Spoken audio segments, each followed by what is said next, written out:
บางคนถึงออกนี้สตาร์ทประมาณตัวในเรื่องของปีในคมอันนี้อันจะพูดเราของเปิลปีคอปรับใบเราพอเราบุญนั่งจานลงเหมือนเดิมแต่ในยี่องปีจำบังจนจิตอิสราเอลนั่งสร้างอามาเลยองค์รวมนี้เอ้ยในเรื่องภายใต้เยอะมีมนุษย์เป็นประเภทจ้ามนุษย์แต่มีศาสนาให้นั้นมนุษย์อดมีศาสนามนุษย์อดมีศาสนาขนมไม่เรียนขนมตรึกได้บางปรับท่าใจเจนจีบบุญประเภทคือผู้อาเดซิสแต่ขมิ้นวิญญาณเชื่อท่าอัดเมนวิญญาณเนี่ยผู้นั้นอัดเชื่อท่าเมนเปรี้ยเตะอัดเมนวิญญาณเปรี้ยเมนเปรี้ยเตะให้ผู้อาร์โนสติกแต่ถ้าอัดชิบะให้ถ้าในขนมพิบสมัยโมอัดชิบะล้วนมวยให้ตีใบนู้non religion แต่ประทับขมิ้นศาสนาแต่ดองตัวมอเทียนในทางกล่าวเชื่อเลยวิจิตรศักดิ์เชื่อแต่เลยก็ติดเศร้าให้ผู้แต่ออมนี้แกเชื่อแต่เลยสลับทัวเหมือนเนี่ยสก้าก้นทัวเชื่อแต่เลยพอกตังเชื่อแต่เลยพิบเจี๊ยเลี้ยเชื่อแต่เลยเปรี้ยของใด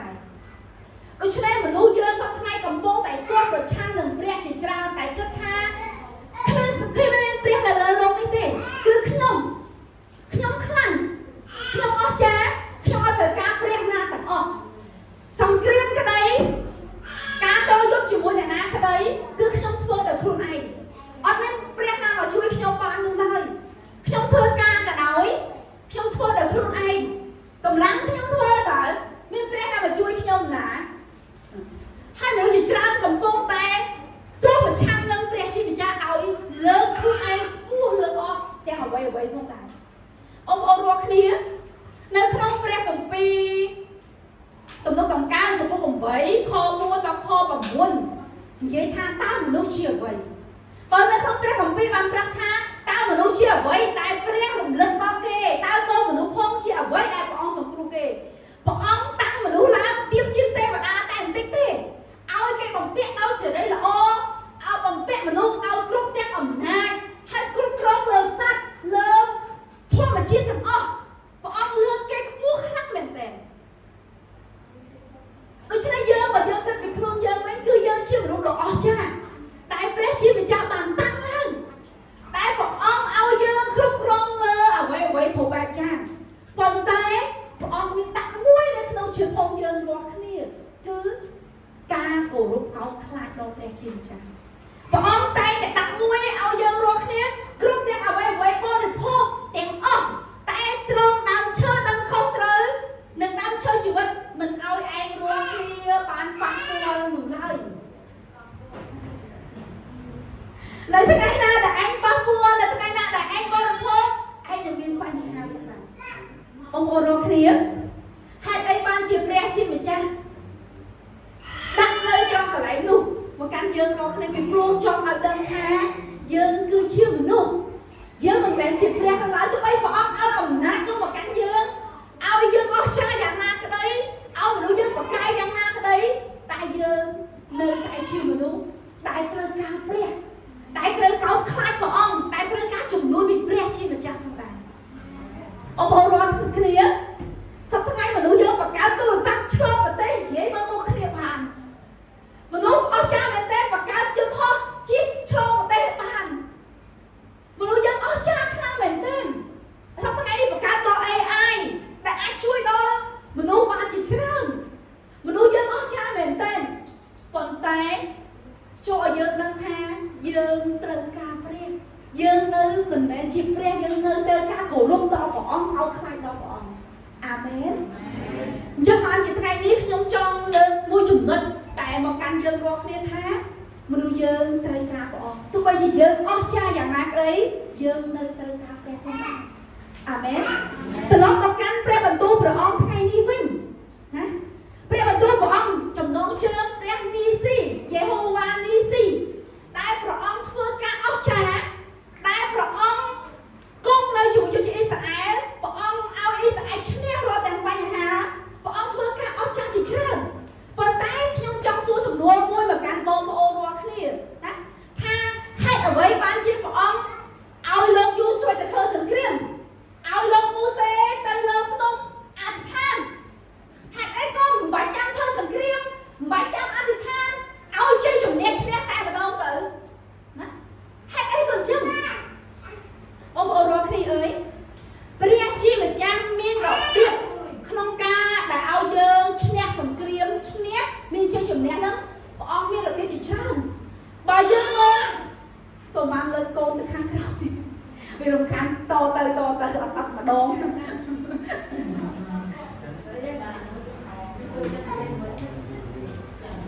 ចាបើសិនជាវារំខានពេកយើងបរិយាកាសទាំងអស់គ្នាយើងស្ដាប់ព្រះបន្ទូលបានទេហើយអ្នកគ្រូក៏បែកអារម្មណ៍ដូច្នេះសូមអូនយកទៅខាងក្រៅបាក់ទ្វារក៏បានដែរបាក់ខ្យល់ស្ដាប់ពីខាងក្រៅលឺចាលឺទាំងអស់ចាអរគុណ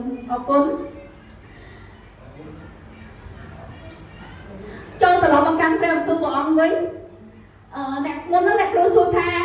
ហេតុអ្វីបានជាព្រះជាម្ចាស់មិនឲ្យជ័យជំនះមកកាន់អ៊ីស្រាអែលតែម្ដងទៅហេតុអីគេបាច់ឲ្យយូស្វេទៅធ្វើសង្គ្រាមជាមួយនឹងពួកអាម៉ាឡេកហើយឲ្យលោកមូសេទៅអធិដ្ឋាននៅលើភ្នំចាអញ្ចឹងព្រះបន្ទូលនៅក្នុងព្រះគម្ពីរសញ្ញាចាស់ក្តីព្រះគម្ពីរនៅក្នុងសញ្ញាថ្មីក៏មានដែរអំពីរបៀបដែលព្រះជាម្ចាស់ឲ្យជ័យជំនះមកកាន់យើងរាល់គ្នាឲ្យមកជ័យជំនះមកកាន់មនុស្សចាបើយើងមើលនៅក្នុងព្រះគម្ពីរព្រះអង្គឲ្យជ័យជំនះមកកាន់អ៊ីស្រាអែលតាមរយៈលោកមូសេគ្រាន់តែលើកដំបងវាយទឹកនោះបានញាក់ជាពីរហើយគ្រោះកាចទាំង10ដែលព្រះអង្គធ្វើការឲ្យជនជាតិអ៊ីស្រាអែលបានឃើញការអស្ចារ្យជាច្រើនហើយនៅក្នុងព្រះគម្ពីរសញ្ញាថ្មីព្រះអង្គសង្គ្រោះមនុស្សស្លាប់ឲ្យរស់ឡើងវិញព្រះអង្គមនុស្សប្រុសមនុស្សខ្វិតមនុស្សខ្វាក់ជាច្រើនប៉ុន្តែនៅក្នុងនោះមានរបៀបមួយដែលខ្ញុំចង់បង្ហាញដល់បងប្អូនរាល់គ្នាថាព្រះអង្គប្រើរបៀបនោះដើម្បីឲ្យយើងរាល់គ្នាមានជ័យជំនះផងដែរហាឡេលូយ៉ាទី1គឺព្រះអង្គឲ្យលោកយូស្វេទៅធ្វើសង្គ្រាមទី2ព្រះអង្គឲ្យលោកមូសេហើយនឹងអេរ៉ុនហើយនឹងហឺឡើងទៅអធិដ្ឋាននៅលើភ្នំជាមួយគ្នាផងដែរបងប្អូនរាល់គ្នាអើយមនុស្សសពថ្ងៃនេះគេពឹងទៅលើកម្លាំងគេដើម្បីរកលុយគេពឹងទៅលើកម្លាំងគេដើម្បីធ្វើសង្គ្រាមឲ្យឈ្នះគេពឹងទៅលើខ្លួនគេរហូតដល់មានមនុស្សដែលគ្មានសាសនានៅក្នុងខ្លួនគេអត់ជឿទៅលើព្រះគេអត់ពឹងទៅលើព្រះនោះឡើយគេពឹងទៅលើខ្លួនឯងយ៉ាងស្រុងដូច្នេះនេះជាបញ្ហាមួយផងដែរប៉ុន្តែរបៀបដែលព្រះជាម្ចាស់ធ្វើយកជ័យជំនះទី1គឺព្រះអង្គឲ្យយើងធ្វើសង្គ្រាមនៅក្នុងព្រះគម្ពីរយូហានចំពោះ5ហើយនិងព្រះគម្ពីរសុភាសិតចំពោះ6ព្រះអង្គមានបន្ទូលថាព្រះវរបិតាខ្ញុំធ្វើការរាល់ថ្ងៃដូច្នេះខ្ញុំក៏ដូចគ្នាដែរត្រូវធ្វើការដើម្បីសង្គ្រោះផងដែរព្រះយេស៊ូវមានបន្ទូលដូច្នេះនៅក្នុងព្រះគម្ពីរសុភាសិតប្រាប់ថាជួយឲ្យយើងទៅមើលសត្វសមុទ្រកុំឲ្យយើងខ្ជិលច្រអូសឲ្យយើងធ្វើការបងប្អូនបើសិនជាសង្គ្រាមមួយនេះបានមកដល់ស្រួលដល់អត់មានបញ្ចេញកម្លាំងរបស់យើងរាល់គ្នាយើងនឹងខ្លាយទៅជាមនុស្សដូចគ្នាដែរមានហេតុផលជាច្រើនយើងនឹងខ្ជិលច្រអូសយើងនឹងស្រួលយើងនឹងលែងប្រឹងយើងនឹងជីវិតផងយើងនឹងខ្លាយទៅជាម្នាក់ដែលអត់តែព្រះអង្គអត់ប្រើតែព្រះអង្គទុកចោលដែរដូច្នេះហើយបានជាព្រះបន្ទូលបានប្រាប់យើងរាល់គ្នាថាយើងត្រូវខំប្រឹងក្នុងនាមយើងជាមនុស្សយើងត្រូវខំប្រឹងរស់នៅយើងត្រូវខំប្រឹងធ្វើការហើយក្នុងព្រះបន្ទូលនិយាយអំពីសង្គ្រាមឲ្យខំប្រឹងធ្វើសង្គ្រាមប៉ុន្តែអាចកំបាំងនៅខាងក្រៅនោះគឺការអធិដ្ឋានផងដែរនៅក្នុងព្រះគម្ពីរបានប្រាប់ថាលោកមូសេអធិដ្ឋានលើកដៃរហូតដល់ទៅរយហើយមានហើយនឹងអេរ៉ុនមកជួយត្រោដៃដើម្បីអធិដ្ឋាននៅពេលដែលគាត់អធិដ្ឋានដាក់ដៃចុះសង្គ្រាមខាងគេមានព្រៀបជាងនៅពេលដែលគាត់ដាក់ដៃឡើងលើជនជាតិអ៊ីស្រាអែលមានព្រៀបជាងផងដែរអញ្ចឹងតើសង្គ្រាមមួយនេះដោយសារយូស្វេធ្វើសង្គ្រាមទៅឈ្នះឬក៏ដោយសារលោកមូសេអធិដ្ឋាននៅលើភ្នំទៅឈ្នះបងប្អូនដោយសារតែការអធិដ្ឋានបងប្អូនរាល់គ្នាលោកគ្រូសាស្ត្រាចារ្យខ្ញុំម្នាក់ឈ្មោះលោកគ្រូជោប៉ុងគីនៅសាលាព្រះគម្ពីរគាត់បានអធិប្បាយនិងបញ្យល់នៅក្នុងកន្លែងនេះថាព្រះជាម្ចាស់កំពុងតែធ្វើសង្គ្រាមជាមួយនឹងអារក្សសាតាំងព្រះជាម្ចាស់រើសអ៊ីស្រាអែលក្នុងធ្វើជារាជព្រះអង្គដើម្បីធ្វើសង្គ្រាមជាមួយនឹងពួកអាម៉ាឡេកសាតាំងបានប្រើពួកអាម៉ាឡេកឲ្យមកធ្វើសង្គ្រាមជាមួយអ៊ីស្រាអែលអញ្ចឹងសង្គ្រាមនេះមិនមែនជាសង្គ្រាមខាងឯសាច់ឈាមប៉ុណ្ណោះទេប៉ុន្តែជាសង្គ្រាមខាងឯវិញ្ញាណដូច្នេះព្រះនិងអារក្សសាតាំងធ្វើសង្គ្រាមនឹងគ្នាហើយ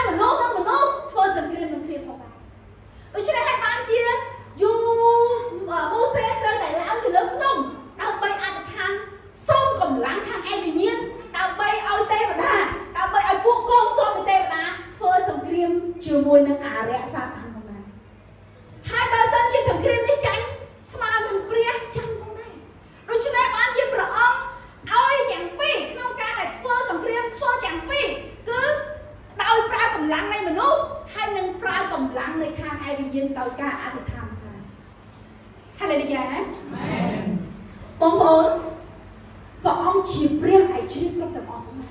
ព្រះអង្គជាព្រះដែលមានអំណាចជាស្ដារផងដែរសង្គ្រាមមួយនេះព្រះអង្គនឹងឈ្នះដោយព្រោះព្រះអង្គជាព្រះនីស៊ីជាព្រះដែលជ័យជំនះជាព្រះដែលប្រទានជ័យជំនះមកកាន់យើងរាល់គ្នានោះផងដែរហាឡេលូយ៉ាបងប្អូនបើសិនជាសង្គ្រាមនេះលោកមូសេយូស្វេហើយនឹងហើយនឹងអឺរ៉ុនទាំងអស់គ្នាទៅធ្វើសង្គ្រាមតើសង្គ្រាមនេះឈ្នះទេសង្គ្រាមនេះត្រូវការអធិដ្ឋានដែលមកពីខាងក្រៅផងដែរជីវិតផងយើងដូចគ្នាដែរបងប្អូនរាល់គ្នាសប្តាហ៍ថ្ងៃនេះមនុស្សជាច្រើនណាស់ណាដែលគេស្គាល់អំពីកន្លែងនេះគេខំប្រឹងធ្វើការប៉ុន្តែ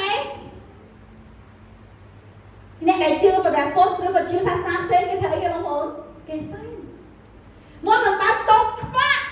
គេដាក់ស្គរគ្រាប់គេទិញឆាប់ខ្វៃគេទិញទឹកដោះគោគេទិញកាហ្វេហើយគេសែងបងនេះគេដឹងណាគេមានពួកសាសនាលើពិភពលោកមានពីរអ្នកអត់សាសនាហើយនិងអ្នកមានសាសនាហើយបើខ្ញុំបញ្យល់ថាចឹងមែនទេអ្នកដែលអត់សាសនាគឺគេជឿទៅលើខ្លួនគេជឿទៅលើវិទ្យាសាស្ត្រគេជឿទៅលើឧត្តមគតិគេជឿទៅលើបទពិសោធន៍គេជឿទៅលើភ័ស្តុតាងប៉ុន្តែអ្នកដែលមានសាសនាវិញសាសនាមានពីរមួយខាងយើងមួយខាងសាសនាដទៃផ្សេងចឹងចុះគ្រប់ទាំងអស់ដែលមានសាសនាគេដឹងថាមានមួយដែលជួយគេពីក្រោយទោះបីតែយើងឬក៏អ្នកដែលអត់ជឿខាងព្រះយេស៊ូវក៏ដោយជឿខាងសាសនាផ្សេងក៏ដោយគេបើកុំខ្វាក់គេសែនរបស់គេផងដែរពីព្រោះគេដឹងថាម៉េចមានខាងក្រៅវិញ្ញាណនៅខាងក្រៅនោះចាំជួយដល់គេរាល់គ្នាដូច្នេះបងប្អូនគ្រីស្ទបរិស័ទត្រូវដឹងកន្លែងហ្នឹងបើគេជឿលើព្រះអត់ពិតផងគេនៅដឹងគេនៅពឹងលើព្រះរបស់គេដែលព្រះឯងខ្លាយលើមកតែយើងជាអ្នកដែលជឿព្រះអង្គជាកូនព្រះអង្គហើយយើងអត់ដឹងកន្លែងហ្នឹងតើយ៉ាងម៉េចដូចទៅដូច្នេះហើយបានជាខ្ញុំចង់ប្រាប់បងប្អូនរបស់គ្នាថាម៉េចយើងត្រូវពឹងដល់ព្រះអង្គយើងត្រូវពឹងដល់ព្រះអង្គទៅយើងមានជ័យជំនះនៅក្នុងជីវិតបងប្អូនប្រឡងក្តីបងប្អូនធ្វើអ្វីណាមួយក្តីបងប្អូនរកស៊ីក្តីបងប្អូនរកការងារក្តីបងប្អូនត្រូវពឹងព្រះអង្គពីមុនសិនទៅចេញទៅហាឡេលូយ៉ានេះគឺព្រះអង្គបើយើងជាកូនព្រះអង្គហើយយើងដឹងកន្លែងនេះយើងសោកស្ដាយមែនទេគេជឿព្រះអត់ពិតផងព្រះគេព្រះរូបថ្មរូបឈើផងគេនៅដឹងពីកន្លែងហ្នឹងខ្ញុំសោកស្ដាយបងប្អូនខ្លះគាត់ខំប្រឹងខាងសាច់ឈាមខ្លាំងហើយគាត់ដាក់ខាងព្រះអង្គឲ្យឈឹងបងប្អូនរកគ្នាអើយខំណាស់ខំដូចគ្នាត្រូវខំខាងឯព្រះជាម្ចាស់ពឹងដល់ព្រះអង្គទូវល់ដល់ព្រះអង្គហើយបច្ចេកស្ដារនៃការព្យាបាលក្តីបច្ចេកស្ដារនៃអំណាចនឹងជ័យជំនះក្តីមិនមែនថាសុំព្រាមបានព្រាមទេអស់ពីចិត្តទទួលអង្វរអំពាវនាវឲ្យខ្លាំងមែនទែនទើបអាចទទួលអំណាចជាស្ដារព្រះអង្គបានខ្ញុំធ្លាប់មានវិបត្តិមួយជំងឺគេហៅថា depression ជំងឺឈឺកាពះណាហើយរាប់ឆ្នាំចូល4-5ឆ្នាំពេលខ្ញុំនៅទឹកដីកូរ៉េរហូតដល់ខ្ញុំព្យាបាលរាប់ឆ្នាំខ្ញុំសុំពីលើសុំពីក្រោមពេលថាជីអស់លេងចុងក្រោយណាតែខ្ញុំផឹកទឹកមួយគ្រឿងខ្ញុំចុកដែរហើយខ្ញុំឈឺខ្លាំងមែនទែនរហូតដល់ខ្ញុំឃើញតែនៅក្នុងពួកជំនុំឃើញអវិជ្ជមានទាំងអស់គឺនៅក្នុងខួរក្បាលខ្ញុំឃើញតែគេស្អប់ខ្ញុំឃើញតែគេនិយាយដើមខ្ញុំឃើញតែគេមិនល្អខ្ញុំគ្មានក្នុងពួកជំនុំគ្មានស្អីស្រឡាញ់មកកាន់ខ្ញុំស្បែកបន្តិចរហូតដល់គ្រូពេទ្យដុកទ័រមកប្រាប់ខ្ញុំមួយម៉ាត់ចុងក្រោយក៏ប្រាប់ថាគាត់ហៅឈ្មោះខ្ញុំហ្នឹងណាខ្ញុំដាក់ឈ្មោះចឹងគាត់ថារីណាអ្នកគ្មានជំងឺអីទេអ្នកមានជំងឺធ្លាក់ទឹកចិត្ត depression សូមព្យាបាលផ្លូវចិត្តខ្លួនឯងទៅរកពេទ្យ depression ឲ្យខ្ញុំលែងរកពេទ្យកាពះពោះវៀនឲ្យខ្ញុំទៅរកពេទ្យ depression ខ្ញុំមកដល់ពហិយវិញគ្រូវាខ្ញុំនាំមកដល់ពហិយវិញខ្ញុំមកអង្គុយយំអធិដ្ឋានជាមួយព្រះអង្គ 4-5 ម៉ោងនៅទីនេះរាល់ថ្ងៃខ្ញុំធ្វើការលេងកើតដោយសារតែខ្ញុំផឹកអីក៏ខ្ញុំជប់ហូបអី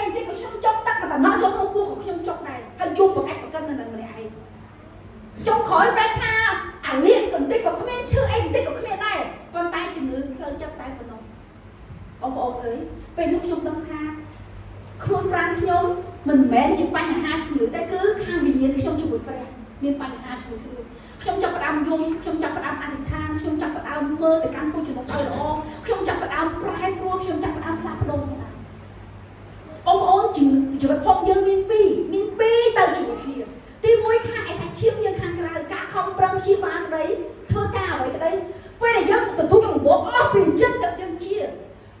នៃអំណាចនៃការប្រកបជាមកកាន់យើងតែមកវឹកទេប៉ុន្តែរំលងទៅអត់មកវឹកមកកាន់យើងឲ្យយើងជាហ្នឹងណាត្រូវការពេលវេលានៃការអធិដ្ឋានទូលព្រះអង្គពីច្រើនការអស្ចារ្យព្រះដូចគ្នាដែរខ្ញុំធ្លាប់សុំព្រះអង្គអំពីអំណាចចេស្តានៃការងារខ្ញុំរងចាំនៅវិហារអត់ការងារធ្វើនៅកន្លែង6ខែ7ខែអត់មានការងារធ្វើទេពីព្រោះខ្ញុំអត់ចង់អាចចេញពីព្រះខ្ញុំមកពិសោធន៍ណាតែសុំក្រែរកការងាររលុយប៉ុន្តែរកការងារបាននៅចិត្តវិហារអត់មានការងារតតែសោះហើយខ្ញុំយំមួយព្រះអង្គឲ្យសុំឲ្យការងារខ្ញុំអត់ចង់អាចចេញពីព្រះទេតែទៅចេញពីវិហារគឺខ្ញុំអាចចេញពីព្រះអង្គហើយខ្ញុំដឹងច្បាស់ហ្មងអញ្ចឹងហើយខ្ញុំទទួលអំបោះព្រះអង្គទទួលអំបោះជាយូរទៅការងារពីនគរថាសួរមកកាន់ខ្ញុំមកតក់ហ្នឹងយូរចុងមកដូច្នេះបងប្អូនរាល់គ្នាអើយយើងត្រូវដឹងថាអំណាចចេស្តាឬក៏ការអស្ចារ្យព្រះអង្គមកកាន់យើងរាល់គ្នាមិនមែនកើតឡើងដោយស្រួលនោះទេត្រូវការអស់អំពីចិត្តត្រូវការខិតខំប្រឹងជាមួយព្រះអង្គផងដែរទើបយើងបានការអស្ចារ្យនោះមកកាន់យើងផងយើងរាល់គ្នាអាមែនហើយកុំភ្លេចឲ្យសោះបងប្អូនរាល់គ្នាត្រូវតែចាំថាខ្ញុំត្រូវតែដើរដោយវិញ្ញាណត្រូវតែចូលរួមនៅការអធិដ្ឋានទៅកាន់ព្រះអង្គបងប្អូនជាច្រើនភ្លេចនៅត្រង់កន្លែងនេះខំប្រឹងធ្វើការឲ្យកម្លាំងខ្លួនឯងខំប្រឹងរៀនទៅគិតថាខ្ញុំឲ្យតែប្រឹងរៀនប្រកែខ្ញុំជួបឲ្យខ្ញុំល្អហើយខ្ញុំប្រឹងធ្វើការខ្ញុំប្រឹងទៅកាន់ព្រះអង្គយកខ្ញុំប្រឹងទៅកាន់ការងារខ្ញុំប្រឹងទៅកាន់ខ្ញុំប្រកែល្អហើយប៉ុន្តែបងប្អូនភ្លេចបើបងប្អូនភ្លេចព្រះជាម្ចាស់បងប្អូននឹងបរាជ័យខាងឯសេចក្តីសង្គ្រោះខាងឯវិញ្ញាណអរិយសត្វតាំងនឹងជន់ក្បាលបងប្អូនថ្ងៃក្រោយបងប្អូនចុះចូលជាមួយអរិយនឹងគ្រប់ដល់អរិយដូចគ្នាដែរយើងជាអ្នកដែលកំពុងតែធ្វើសង្គ្រាមជាមួយនឹងអរិយសត្វតាំងក្នុងព្រះគម្ពីរបានប្រាប់យើងរាល់គ្នានៅព្រះគម្ពីរអេភេសូរចំពោះ5ថាយើងមិនមែនធ្វើសង្គ្រាមនឹងសាច់ឈាមទេគឺយើងកំពុងធ្វើសង្គ្រាមនឹងពួកអំណាចនៅលើអាកាសតែវាគ្រប់គ្រងទៅលើទាំងអស់នោះដូច្នេះបើសិនជាបងប្អូនកូនព្រះអង្គទាំងអស់គ្នាអត់ដឹងអំពីកន្លែងហ្នឹងអត់ខំប្រឹងអធិដ្ឋានអត់ខំប្រឹងក្នុងការទទួលបំពោទៅកាន់ព្រះអង្គទេយើងនឹងមានបញ្ហាយើងនឹងខ្សោយយើងនឹងឈឺយើងនឹងអត់មួយចាយយើងនឹងមានបំណុលយើងនឹងបញ្ហាយើងអត់ដោះស្រាយបាននោះឡើយដូច្នេះបានជាយើងរាល់គ្នាធ្វើម៉េចត្រូវតែចូលទៅកាន់ព្រះពីព្រោះព្រះអង្គជាព្រះដែលឈ្នះរួចរាល់ហើយហាឡេលូយ៉ានៅក្នុងព្រះគម្ពីរបានប្រាប់ថាព្រះគម្ពីរលោកសម្បត្តិចំពោះ3ខ5ព្រះអង្គថាម៉េចព្រះអង្គជន់អរិយសាតាំងជន់វាព្រះអង្គជន់វាហើយព្រះអង្គបង្កើតឲ្យយើងរាល់គ្នាមានម្នាក់កើតឡើងគឺពីពូស្ត្រីនោះនឹងជន់ក្បាលអរិយសាតាំងដូច្នេះព្រះយេស៊ូវបានយាងមកផែនដីនេះដើម្បីឈ្នះចុងក្រោយព្រះអង្គឈ្នះរាល់ទាំងសេចក្តីស្លាប់សូម្បីតែសេចក្តីស្លាប់ក៏មិនអាចឈ្នះព្រះអង្គបានដែរអាមែនអរចាមែនទេយើងធម្មតាយើងគិតថាតែស្លាប់ចប់ហើយអានេះថាតាមមកគិតដូចគ្នាថាស្លាប់ចប់ហើយតែវាជាយើងស្លាប់ព្រះអង្គហើយព្រះអង្គចប់អត់ទេព្រះអង្គរួមតាមព្រះអង្គឈ្នះហ្នឹងដូច្នេះបានយើងរាល់គ្នាចូលមកព្រះយេហូវ៉ានីស៊ីមានន័យថាម៉េចព្រះនៃជ័យជំនះលើអរិយសត្វតាំងជ័យជំនះលើផែនដីនេះសង្គ្រាមនៅលើផែនដីនេះជ័យជំនះលើសេចក្តីស្លាប់ហាឡេលូយ៉ាបងប្អូនរាល់គ្នាអើយបងប្អូនតែសម័យអត់ថាខ្លួនឯងកំពុងតែធ្វើសង្គ្រាមនៅលើផែនដីមួយថ្ងៃ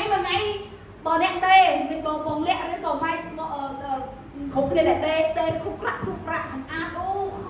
សង្គ្រាមតែរាល់ថ្ងៃហ្នឹងធ្វើការដូចស្អីចឹងចាធ្វើការខ្លាំងមែនទេសង្គ្រាមហើយសង្គ្រាមនោះជ័យជំនះបានកម្លាំងបានសុខភាពល្អបានចិត្តរឹងមាំបានព្រះពរតាមរយៈអីតាមរយៈការអធិដ្ឋានទៅកាន់ព្រះអង្គជាព្រះដែលប្រទានគ្រប់ទាំងអស់នោះមកកាន់យើងរាល់គ្នាហាឡេលូយ៉ាព្រះដែលជាជំនះព្រះអង្គតែងតែ យើងរាល់គ្នាថ្ងៃនេះចំណងយើងមានពីរចំណុចធំធំតែខ្ញុំចង់ប្រាប់បងប្អូនរាល់គ្នាទី1មនុស្សយើងអស្ចារ្យណាស់ប៉ុន្តែទន្ទឹមមនុស្សយើងត្រូវខំប្រឹងគ្រាមកសាច់ច្រើនហើយតែជឿព្រះអង្គហើយសង្ឃឹមណាស់មានវិបត្តិពីរទី1អ្នកដែលជឿទៅលើខ្លួនឯងពេកអត់ពឹងទៅលើព្រះអង្គទេទី2ពឹងទៅលើព្រះអង្គខ្លាំងដោយសាក់ដល់ថ្នាក់ថាមិនឃើញទាំងអស់កើតជាមនុស្សខ្ជិលនោះគឺជាវិបត្តិដែរព្រះអង្គហៅយើងឲ្យមកធ្វើសង្គ្រាមយើងខ្លួនឯងជាអ្នកធ្វើតែជំនួយពីក្រោយគឺព្រះមិនមែនយើងអត់ខំទេបងប្អូនអើយយើងត្រូវខំក្នុងការដែលរកស៊ីក្នុងការដែលសិក្សាក្នុងការដែលធ្វើការងារបងប្អូនចង់ខ្លាចជាអ្នកមានបងប្អូនខំហើយអធិដ្ឋានព្រះអង្គទាមពរបងប្អូនខ្លាចជាអ្នកមានអាមែនទេសូមអត់អាចថាអូខ្ញុំពឹងព្រះអង្គបានហើយខ្ញុំពឹងតែព្រះអង្គហើយការងារខ្ញុំពឹងតែលាក់ចោលទាំងអស់ព្រះអង្គអត់ទេព្រះអង្គថាមិនព្រះវរបិតាហើយនឹងខ្ញុំធ្វើការរហូតដល់សប្តាហ៍នេះព្រះវរបិតាដើម្បីសង្គ្រោះយើងព្រះអង្គគួរស្ដាប់យើងអត់មានគេងអត់មានបន្ទប់លក់ឡើយព្រះអង្គអត់រលាវឡើយក្នុងព្រះបន្ទូលចែងអញ្ចឹងព្រះអង្គអត់ដែរសម្រាប់ឡើយដើម្បីសង្គ្រោះយើងដើម្បីស្ដាប់យើងដើម្បីជួយយើងដើម្បីទាញយើងពីសេចក្តីល្អូព្រះអង្គអត់សម្រាប់ឡើយដូច្នេះយើងជាកូនព្រះអង្គយ៉ាងម៉េចត្រូវខំកុំខ្ជិលក្នុងព្រះបន្ទូលប្រាប់អំពីសត្វស្រមោចបងប្អូនស្រមោចអត់មានមេមានកៅទេក្នុងព្រះបន្ទូលបានចែងបញ្ជាក់ថាស្រមោចអត់មានមេមានកៅទេប៉ុន្តែនៅរដូវវស្សាទឹកលិចវាអត់ងាប់ដល់ឡើយពីព្រោះវាបានទៅសំនៅពេលរដូវប្រាំងវាដើររឹងកដើរពងកយកមកអស់ហើយវាទុកសម្រាប់ការចិញ្ចឹមគ្នាវានោះផងដែរហាឡូយ៉ា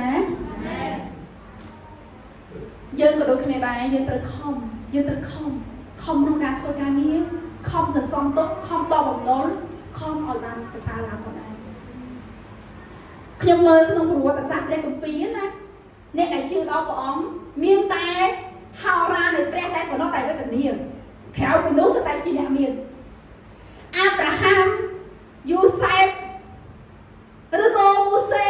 យូស្វេក្តីស្ទើរជាអ្នកដែលដឹកនាំឲ្យមានអំណាចមានលួយមានទ្រព្យសម្បត្តិនៅដៃគាត់ទាំងអស់ជាតែលោកហោរាអេលីយ៉ាអស់ហ្នឹងហើយហោរាអេលីយ៉ាហោរាអេសាយហោរាជាច្រើនទៀតតែប្របាក់តែព្រះអង្គហៅមកសម្រាប់ពន្ធកិច្ចព្រះអង្គណាតែត្រូវគេវាយរត់ទៅរូងគ្រងថ្មស្រាក់កៅអៅគេវាយហោរាម្នាក់ដើរស្រាក់3ឆ្នាំព្រះអង្គឲ្យគំរូដល់ទូជានិស័យថាចុងក្រោយឯងស្រាក់អញ្ចឹងទៅធ្វើជាទីសកលគេឯងស្រាក់អញ្ចឹងព្រះអង្គឲ្យស្រាក់ដើរស្រាក់3ឆ្នាំដើរធ្វើទៅឈ្មោះទៀតទឹកមាត់ខ្លាំងហើយគាត់ធ្វើតាមព្រះអង្គគាត់អត់ឈ្មោះតែគាត់ធ្វើឲ្យព្រះអង្គឲ្យធ្វើអញ្ចឹងគាត់ធ្វើអញ្ចឹងមានតែហោរានៃព្រះតែប៉ុណ្ណោះដែលវេទនាប៉ុន្តែពួកជំនុំនៃព្រះសិតតែជាមនុស្សដែលមានប្រពោជាមនុស្សដែលមានជាម្នាក់ដែលដើរតាមព្រះអង្គឲ្យមានអំណាចផងដែរហាឡូយ៉ាដូច្នេះខ្ញុំតែងតែអធិដ្ឋានសម្រាប់បងប្អូនជានិច្ចបងប្អូនព្រះអង្គហើយសូមប្រទានពរឲ្យពួកជំនុំកូនខ្លាយទៅជាអ្នកមានខ្លាយទៅជាអ្នកដែលមានទ្រព្យសម្បត្តិមានលុយមានឡានមានម៉ូតូមានផ្ទះគាត់ទុំគុំបាត់ហាឡូយ៉ា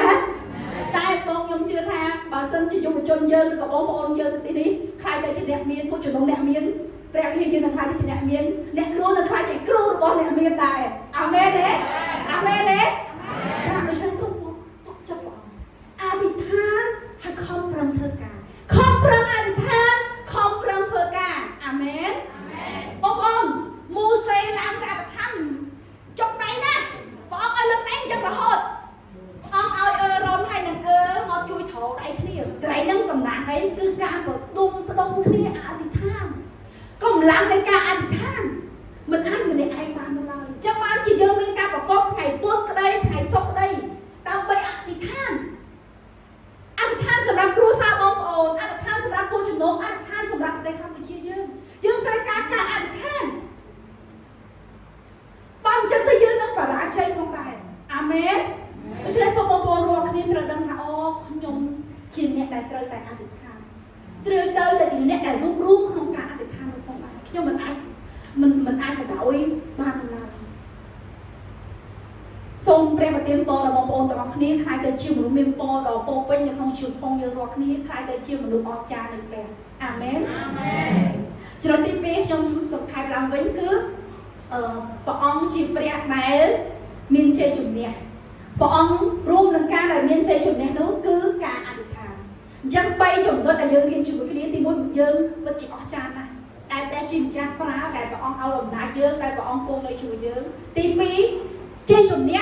បានមកតាមរយៈការអធិដ្ឋាន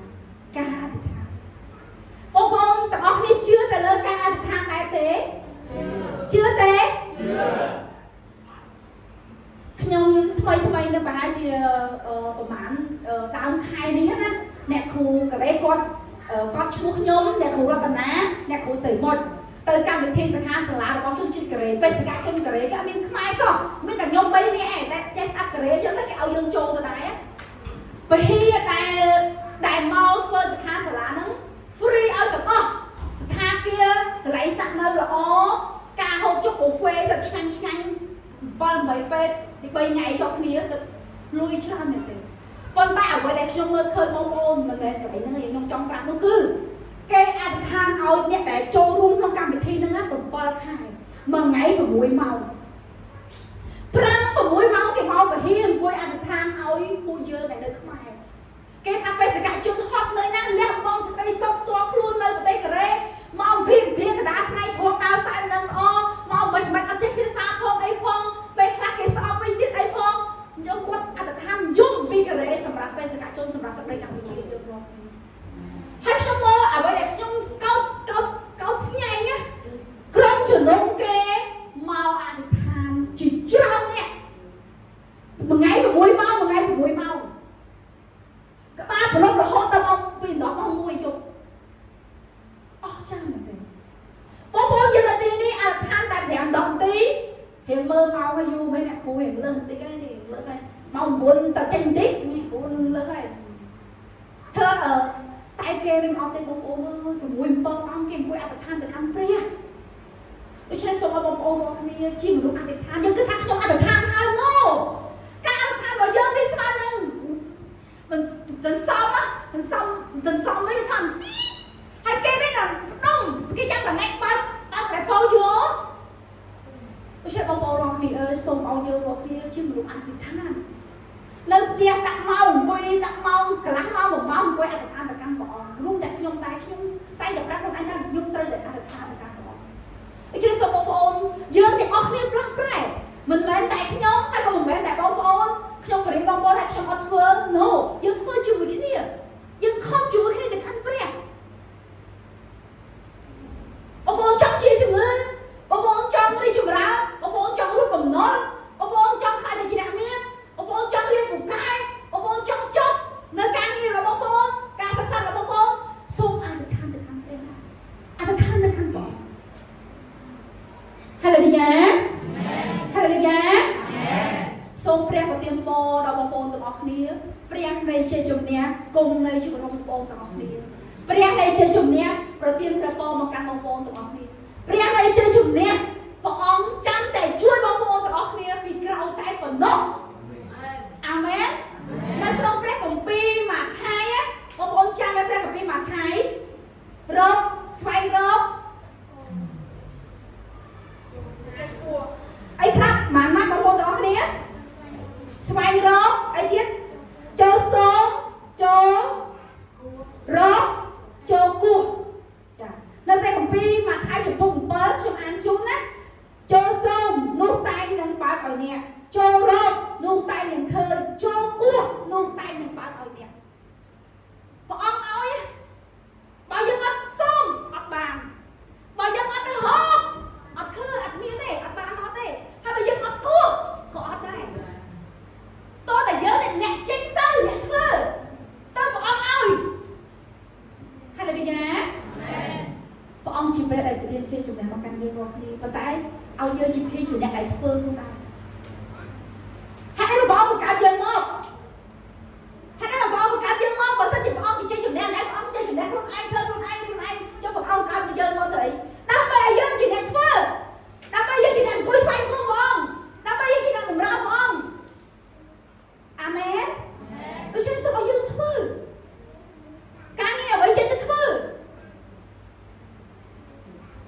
សូមឲ្យព្រះប្រទានពរដល់យើងរាល់គ្នាឲ្យព្រះនីស៊ីគង់នៅជាមួយហើយប្រទានប្រពរនឹងជ័យជំនះរាល់ថ្ងៃមកកាន់យើងរាល់គ្នាអាមែនឈ្នះលើសាតាំងឈ្នះលើសង្គ្រាមលើជីវិតនៅលើផែនដីឈ្នះលើសេចក្តីស្លាប់ឈ្នះនៅលើអំពើបាបអាមែនសូមព្រះប្រទានពរគង់នៅជាមួយបងប្អូនទាំងអស់គ្នាសូមបញ្ចប់ជាមួយខ្ញុំបិតាអើយ